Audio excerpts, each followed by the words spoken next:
Brian Little was the secretary of the probation at that particular stage, and so Brian Little brought together NIPS, Northern Ireland Prison Service, the Arts Council, brought along Community Arts Forum, the forerunner of Community Arts Partnership, the Community Relations Council, and together they all sort of sat down and went, how do we set up an organisation that will look after these sorts of things?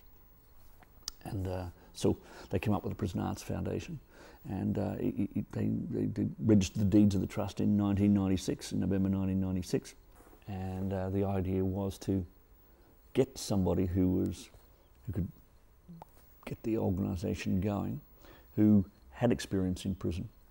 So a number of people went for the job, and I got the job, or they told me I got the job.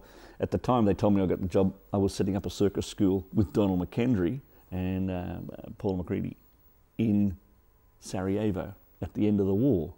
You know, and that was a real war. You know, that was amazing. So I'd been over there since '95, 4 or 5 times, checking out the land, checking out what was possible, and knowing that, you know, we, as coined by Cirque du Soleil, they rang us up and sort of said, you do frontier circus.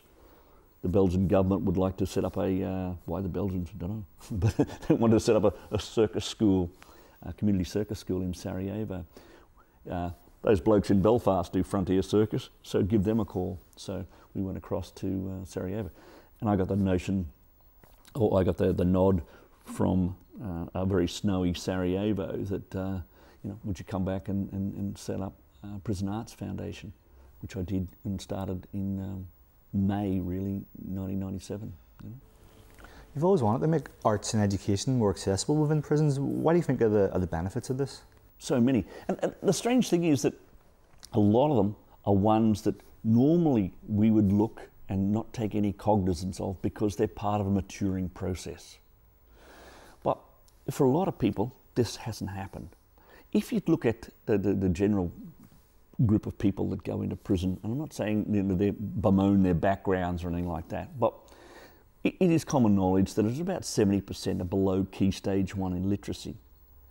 Communication is the most important. Now, Key Stage 1 is around about the level of the Sun newspaper. Now, on the idea of that notion, you know, it's doable, but it doesn't allow the mind to really flourish.